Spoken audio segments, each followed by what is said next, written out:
Welcome back to Living in the Bay Area. Today we're going to do a walking tour of Upper Prescott, near West Prescott.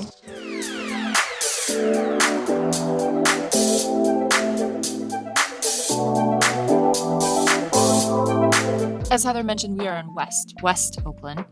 Prescott, or at least this part of Prescott, is Upper Prescott. In the early 20th century, this was a vibrant community with 7th Street known as Harlem of the West. It had jazz clubs, eateries, Black-owned businesses.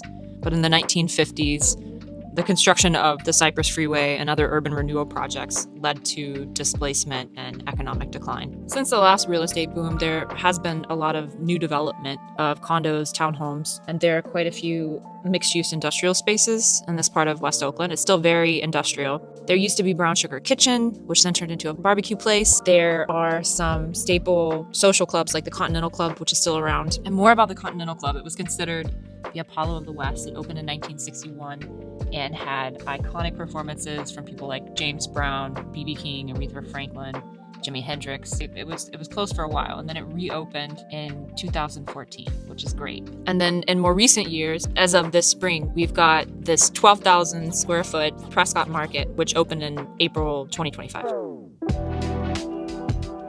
Okay, so we're at Prescott Market. Yes, which is recently opened in late 2024. Here we have, well, Almanac's been here for a minute, no? Yeah, but it's not complete yet. So they're still in the middle of construction, as you can tell through the window. They're not quite ready, but hoping to be ready by the time summer kicks around. Right now we're at Pratt on 18. As you may have noticed in our walking tour, there are a ton of murals on these new building walls and some of the older buildings around Prescott and the rest of West Oakland. Because of all the mixed-use spaces, the lower rent, well, historically the lower rent in these live-work spaces and communities, there are tons of artists and musicians and creators in this neighborhood. That's Lord, can't read it, something Skinner. And there's more graffiti over there. But here's, going back to Prescott Market, we've got, a lot of options. High wire coffee roasters, yeah, pizzeria, Viola. We got Walk Can Cook, Prescott meats and delicacies. We got a burger spot and a cafe. Yes. So we're gonna go in there in a minute. Behind you, you can see some of the new construction, which happened a few years ago during the pandemic. And this Prescott Market was up and coming during that time, and one of the amenities or attractions that development used to sell people on being over here by the old Prescott station, where lots of music videos were filmed. And then over here, you got, starting on the 22nd, the Thursday nights, Prescott Night Market. And so it's gonna be once a month for the summer months. And this whole entire strip is filled with food vendors and music and a lot of, good company. Cool. All right, so let's see what this place was. Okay, mystery solved. It's going to be called Cowbird. Cowbird. All right, we're gonna head back over. And then that shows you the farmer's market. Every Sunday that happens over on 18th and Peralta. Nice. Come on. That's Naya. There's some office space available to our right. We go check out the Prescott Market or what? Yeah, let's do it. I'm hungry. Got more Griffin 1. Some cool graffiti. The West Oakland Farmers Market was established in 2022, and that operates every Sunday. There's fresh produce, local goods, and West Oakland used to be known as a food desert. There aren't many grocery stores. There's Mandela Grocery, and there's another grocery store far on San Pablo Avenue, but there are not many other markets beyond those two that I've named, and some of the convenience stores that exist and liquor stores that exist around many quarters. What's nice is the fact that you can just grab food from one of the market spots and then come hang out here. Yeah. During the summer, it's gonna be great. Let's see. So you want some pizza? Yeah, why not? I'm gonna get some pizza. I want a beer.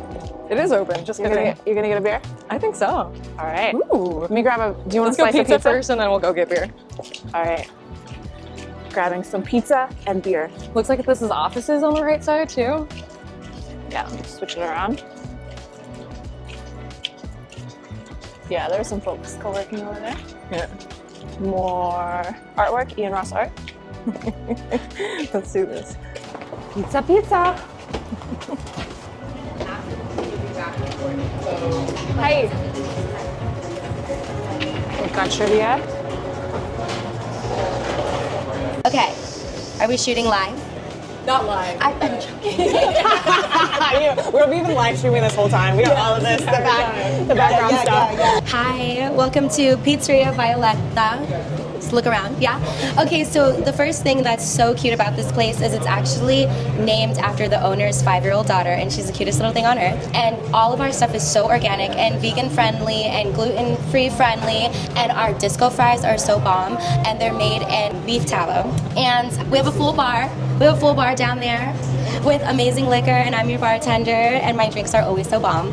We have slices, combos, and point system too, so walk on down. Oh, and if you bring your little doggy, we have dog treats too. So, yeah. Sold it. Thank you. Thank you. You're welcome. Hot sauce. All right, Aya, let's put you over here, baby. Come here. Oh, they have cornhole. They have cornhole. West Oakland Clubhouse.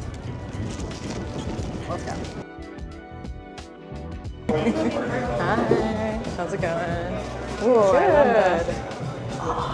wallpaper. Yeah, no, the wallpaper is sick. Gluten-free. Yes. Can I get this in Sears? Oh, can I try that? No. Options. Sorry, overwhelmed. Can I get this in Sears cider, please? Do you want a 10 ounce or 16 ounce? Actually, can I get the Kyla kombucha? How is it? Amazing. I'm super stoked that this place is here because honestly, having a place that is walkable to my house where there's going to be amazing food, community building, and also like focused on things like the Ballers and baseball team is really exciting for me. You want to hold her? I can hold her. Yeah. Okay. So another comment about this area is that no one knows how to drive around here. Clearly. Across Mandela Parkway in the one-ways. This is Happy Hounds to our left. We're about to come up on Mandela Parkway. And Naya definitely smells the dogs. Again, another person doing a random loop-de-loop. Yeah, Happy Hound, they have really great, they used to have something called celebrity rehab for what I call bad seed dogs that need to be reprogrammed.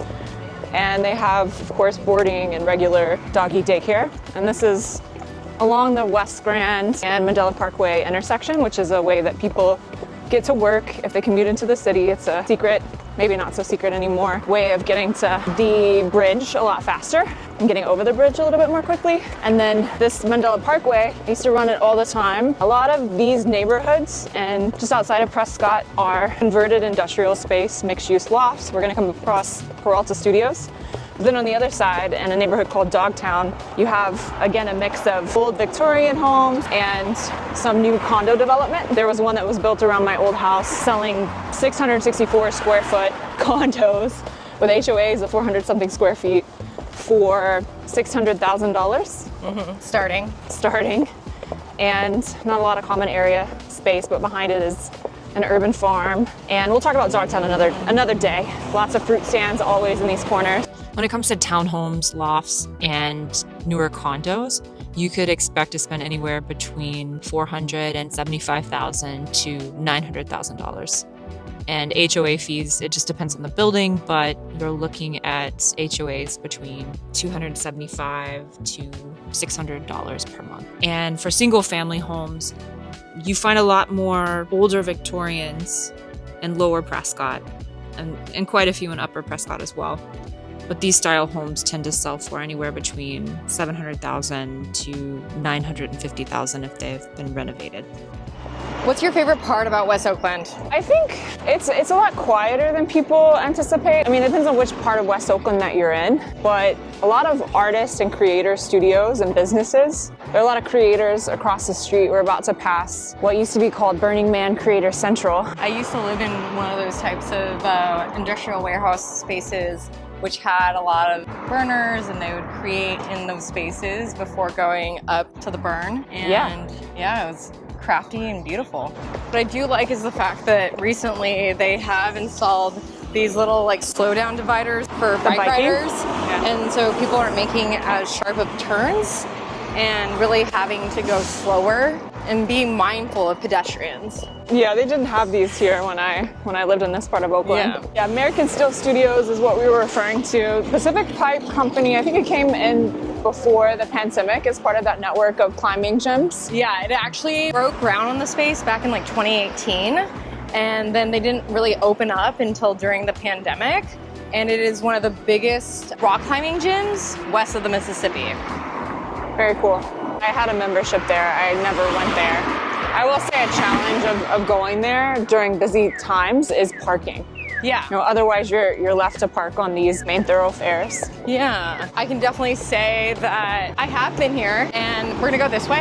Yeah. I did have a gym membership here as well. They have amazing group classes. They have a lot of belaying classes. They have yoga classes, Pilates classes. And what's nice about it is they also have strength training, weights and dumbbells. It's really been growing. And then they always trade out the different maps in which one can climb. They have some great classes, or like not just classes, but get-togethers. There's a queer climbing night. They have one specifically for kids.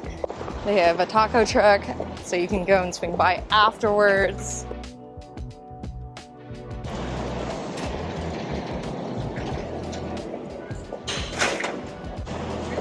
Definitely say post-pandemic, everybody is starting to come back to the city now. So that means it does get busy in the afternoon, evening times versus in the middle of the day, which as realtors, we have the luxury of not going during the busy hours. Sometimes.